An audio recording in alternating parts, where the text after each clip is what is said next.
देखिए, मैं एक सवाल आप लोगों से पूछता हूं, माफ करिएगा, मैं यहाँ लोग बैठे हैं, सब हिंदुस्तान के भाई बैठे हुए हैं। इनमें से किसी को शक है क्या कि पाकिस्तान हिंदुओं के ऊपर अत्याचार नहीं करता? आखिर ये देश में हो क्या रहा है?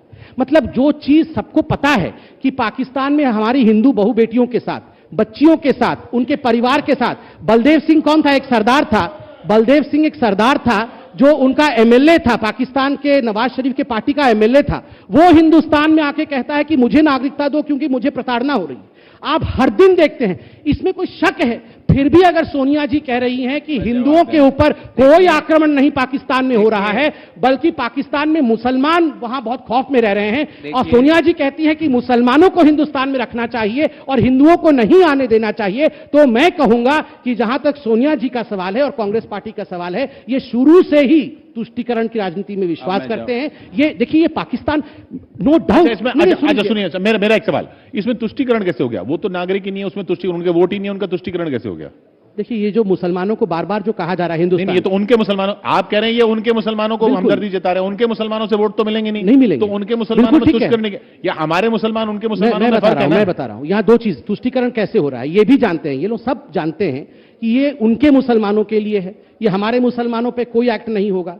उनके हिंदू अगर आएंगे तो हो जाएंगे, हमारे हिंदू पे कुछ नहीं होगा। मगर जानबूझ के देश में बार बार ये कहना, ये इक्वालिटी नहीं है। यहां के मुसलमानों के ऊपर प्रताड़ना है, यहां के मुसलमान द्वैन दर्जे के सिटीजन बन जाएंगे। इसी के माध्यम से कल सीलमपुर में क्या हुआ, कौन किसने भड़काया किसको? दूसरी बात देखिए, हर बार ऐसा क्यों होता है कि जो स्टेटमेंट कांग्रेस की होती है वही स्टेटमेंट पाकिस्तान का होता है? It is too much of a coincidence. कुछ ना कुछ तो गड़बड़ है। इमरान खान कहता है, देखिए इमरान खान कहता है कि सीएए नहीं होना चाहिए, इससे सेक्युलरिज्म खत्म हो जाएगा, ये भी वही कहते हैं। सर्जिकल स्ट्राइक में भी वही कहते हैं, एयर स्ट्राइक में भी वही कहते हैं, आर्टिकल 370 में भी वही कहते हैं। पाकिस्तान और कांग्रेस में फर्क क्या है? आज मैं आपसे ये पूछता हूं, क्या फर्क है दोनों देशों में, मतलब पाकिस्तान में और कांग्रेस के जो लोग यहाँ पे हैं? क्या? शाबाश बेटा, बहुत बढ़िया मुन्ना।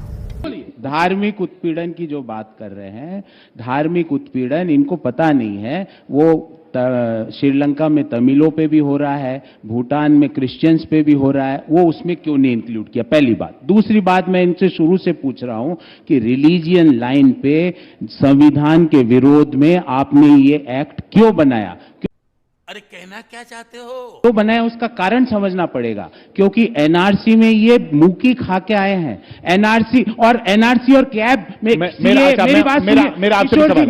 आपकी बात सुन रहा हूं मैं, आप ही की बात बोल रहा हूं। एनआरसी और सीए लिंक्ड है, you have to understand that. अच्छा चलिए, वो आपने, मैं वो अलग अलग नहीं है। आप धर्म के नाम पे कानून नहीं बने। आपने शाहबानो केस में सुप्रीम कोर्ट का फैसला बदलते हुए कानून बना दिया। आपको मैं बार बार, आपने बनाया कि नहीं बनाया? बात सुनिए, आपने बनाया कि नहीं बनाया? बात देखिए, पहली बात तो है, जहां तक इन्होंने कहा एनआरसी करके हमने आसाम में किस प्रकार से हिंदू मुस्लिम में डिवाइड किया। मैं एक बात आपको बता दूं, एनआरसी असम जो हुआ था वो असम अकॉर्ड के अंतर्गत हुआ था, जो 1985 में राजीव गांधी जी ने हस्ताक्षर किया था और कहा था हम एनआरसी लाएंगे। 35 वर्षों तक कांग्रेस पार्टी उस पर कुछ भी नहीं की। नरेंद्र मोदी जी आए, सुप्रीम कोर्ट के तत्वावधान में, ये नरेंद्र मोदी जी ने एनआरसी नहीं किया, सुप्रीम कोर्ट के तत्वावधान में हजेला साहब को सीईओ बनाया गया और उसके तत्वावधान में ये एनआरसी हुआ, ये फैक्ट है। अरे देवा, ये गड़बड़ है बाबा। दूसरी बात है, जहां तक आपका यह कहना है कि ये सारे जो यूनिवर्सिटी के छात्र हैं क्या ये देशद्रोही हैं, मैं एक सवाल पूछता हूं। आप प्रोटेस्ट करिए, प्रोटेस्ट करना मना नहीं है, मगर हां वो देशद्रोही है जो प्रोटेस्ट के नाम पे आके बस जलाता है। वो देशद्रोही है जो प्रोटेस्ट के नाम पे लोगों को मारता है। वो जरूर देशद्रोही है जो प्रोटेस्ट के नाम पे दूसरों के घरों में घुस के उनके जिंदगी को संवारने के बदले उसे बिगाड़ता है। और मैं कहता हूं, पुलिस का काम है ऐसे लोगों को नियंत्रण में रखना।